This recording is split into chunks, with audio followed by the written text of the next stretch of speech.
To Hot 97.7, because we're going to be talking good things, Jackson. We're going to be talking about the good in this city. We're going to be talking about creating a positive narrative and changing the narrative that has been attempted for years to be storied about the city of Jackson. But we all know how great this city is, and we're going to talk about the greatness of this city. And one of the reasons why this city is so great is that we have a cadre of young creatives who are creating fantastic spaces for art, for music, for conversation, for mental health that is going on in the city of Jackson. You say you don't know about things that are going on. Well, we're going to turn you on to some of those things that are going on. Today, my next guest is Mr. Kimar Cain. Yes, sir. And we are going to be talking about a space that he has created for brothers to talk to brothers, for brothers to get in a circle and kind of vent. Yeah. And talk about those topics that we don't get to talk about in public a lot. Yeah. There's a lot being said about the mental health of black men.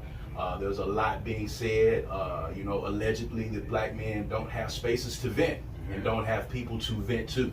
So I thought it was important, especially talking about an issue like the Jackson water crisis. I thought it was very important to temper that with the conversation about mental health and our black man in our community. Kimar, thank you for joining us, brother. Yes, indeed. Thank you for having me, man. So let's talk about this space. And it's entitled, once again, Brother Helps Brother. It's Brother Helps Brother. This is a space that you just created. So I want you to talk a little bit about this space. What was the inspiration behind this space, and what your goals are for creating this space for black men to get together and talk? For sure, man. Once again, I'm grateful to be here, for one. And congrats to you on 13 years of marriage. Thank you. Thank you. Yes, sir. Thank yes, you. Sir. Congrats to my beautiful bride, Queen. Today is our anniversary. I'm working a little bit, but we're going to play just as hard after this is over with. So I appreciate it. Yeah, love Thank to you, brother. see it. Yes, Thank indeed. you. Brother Helps Brother was a concept that I created back in 2015. Honestly, first it was a hashtag that I was using for a while.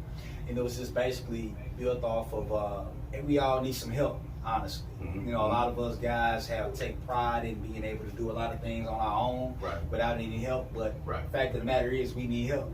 Absolutely, absolutely. And so after 2015, going from a hashtag to actually last year, it was like I need to do something with this. It was more than just like a slogan, more than just a hashtag that I wanted to say. I did want to create a space for brothers to get together, and what stemmed like the whole gathering portion of it. I was living in Atlanta, Georgia, and there was a brother, him and his wife own a tea shop out there. The brother actually started a men's group in the A called Ubuntu. It's an African term. I forgot the actual meaning, but I think it does mean something along the lines of family. And so like seeing that, like brothers was flying in from California, Chicago, New York, and they met once a month. So honestly, I'm modeling Brother Helps Brother after that brother's men's group, because that group in Atlanta helped me to open up, you know what I mean? It's like, with that helping me, I'm like, hey, other guys can use this too. Incidentally, Ubuntu was a directive that Doc Rivers used, Coach Doc Rivers used for one of the teams that he was coaching in the NBA. He had a documentary and they were talking about that, and he used those very principles to create that unity amongst his teammates. But I digress, go ahead. Yes, sir. So our very first gathering was August 31st. And I had, I got a lot of love on social media, Instagram, Facebook. Shout out to those who shared it. And then I wanted a solid 10 brothers to show up. I got my 10 and I got 5 more. So that was a good look. And one of the brothers asked me, like, did it meet all of your expectations? Honestly, Kamikaze, I had no really set intentions or expectations, really. And I think with that being the case, that's what made it so great. You know what I mean? So, like the 10 brothers, I knew quite a few of them. 5 I did not know per se. I had them do like a questionnaire, and with that questionnaire, 10 questions. And one of the initial questions was, when you see your brother, like, what is your initial thought?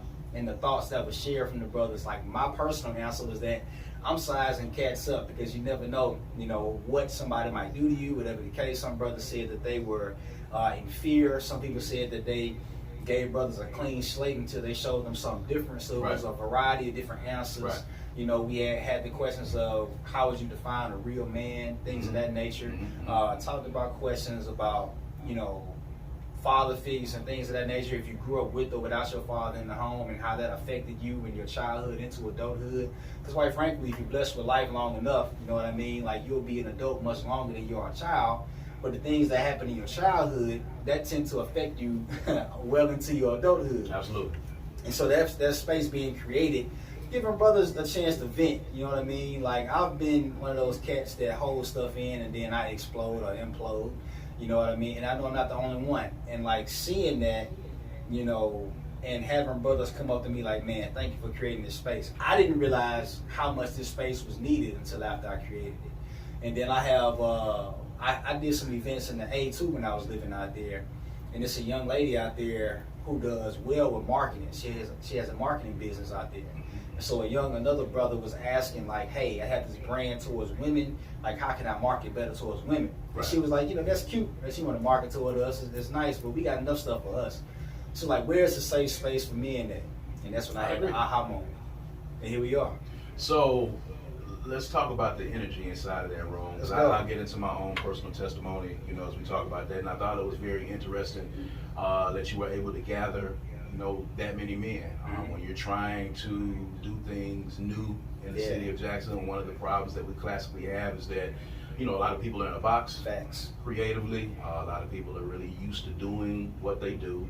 And a lot of people are very averse to doing new things and experiencing new things. And black men, I think, are as guilty of that as anyone is. Yeah. So talk about the energy inside the room that day. You talked a little bit about some of the exercises that you started out with the introductory piece. Yeah. But talk about what actually happened in the room for somebody that was not there. Yeah. You may have heard it from someone else.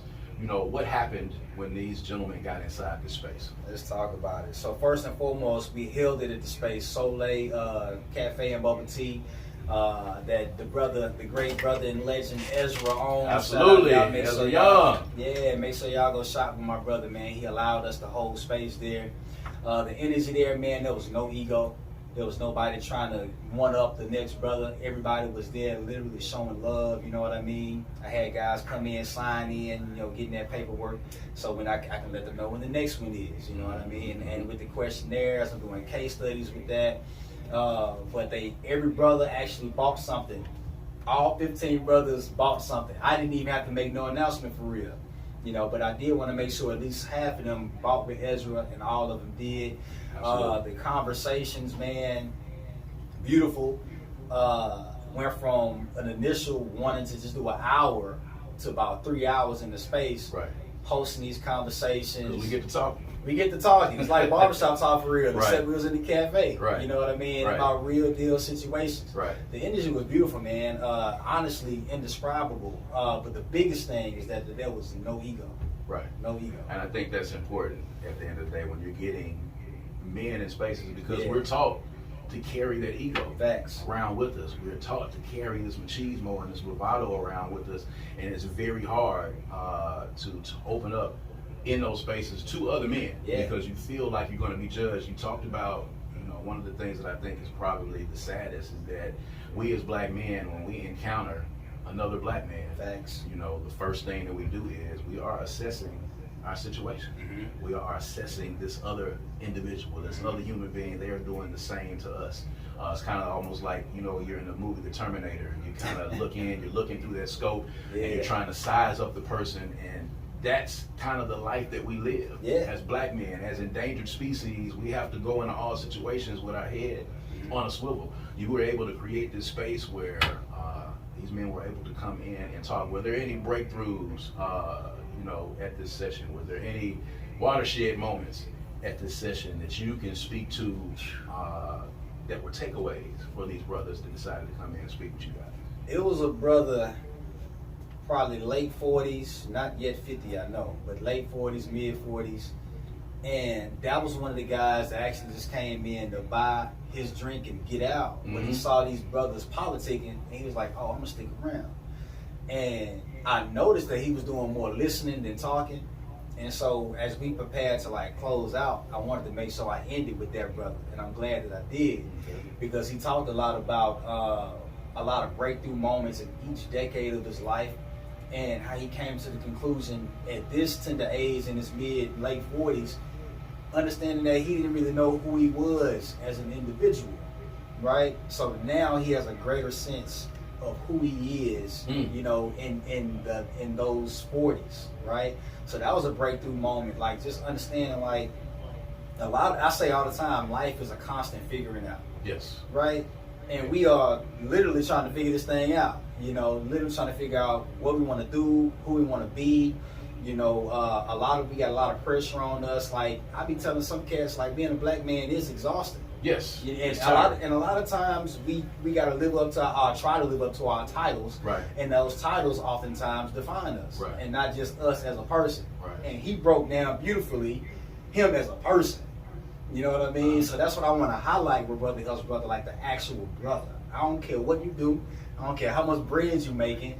We build a community for real, and it's starting with the individual. So you're doing a lot of mentoring in the community. Yeah. You're actually reaching out to a lot of young brothers, and conversations that I have with a lot of them, you know, a lot of them are, you know, struggling to figure out in this society what being a real man is about.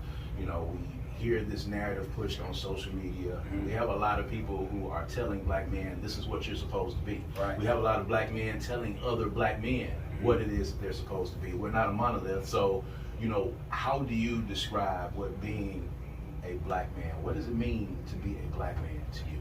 An honest man, a responsible man. You know what I mean? Being a man of your word. Being someone who can be held accountable and hold someone accountable, and be willing to receive constructive criticism. I just tweeted literally yesterday. I said, everyone should make constructive criticism their friend.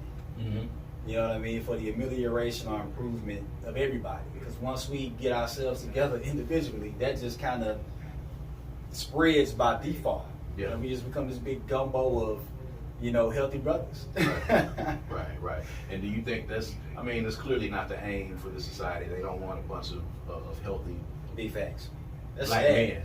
men walking around. Facts. That's not what they want. That's not the end game. So, you know, when I saw this space, first of all, because I'm going to tell you, and you know, people know if you follow me on social media, if you read my posts, if you know, look at anything that I post, I'm extremely transparent, and I'm transparent because, you know, I am fallible like anyone. I am imperfect like anyone, regardless of what you have known about me. But you know, I always try to be upfront, and I have struggled with being in spaces and being open with other men.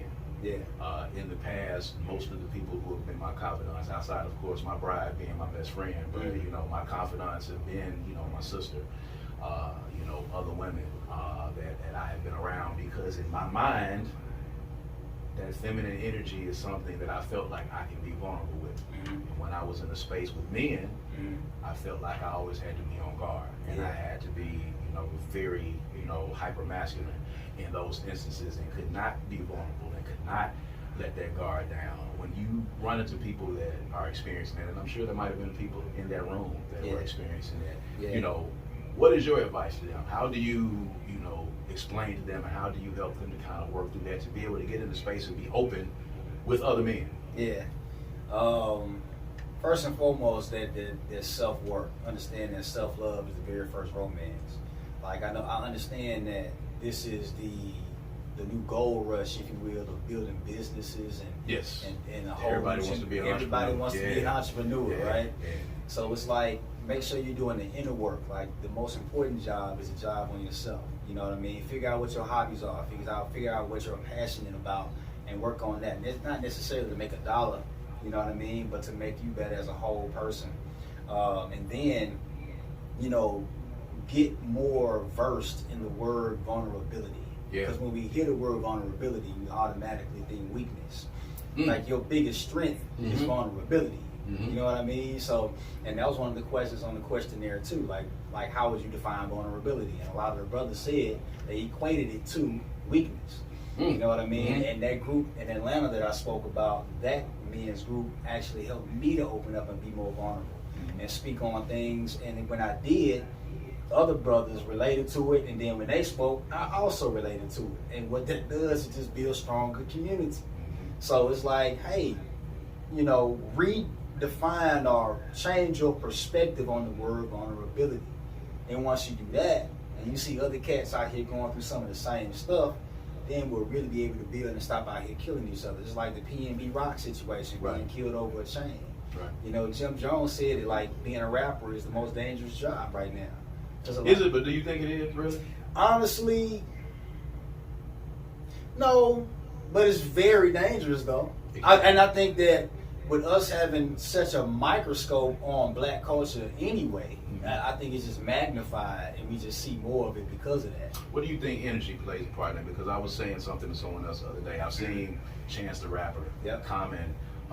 You see Kendrick Lamar in Los Angeles, where gang culture is very prevalent. You see these people walking around in these very violent communities. But I never, ever have worried about something happening to Chance the Rapper. Doesn't mean that it won't happen. Right. Doesn't mean that it's not possible. All things are possible. Never worried about Common. Never worry about Kendrick Lamar in Los Angeles. Never worry about hearing that something is happening to them, although it could.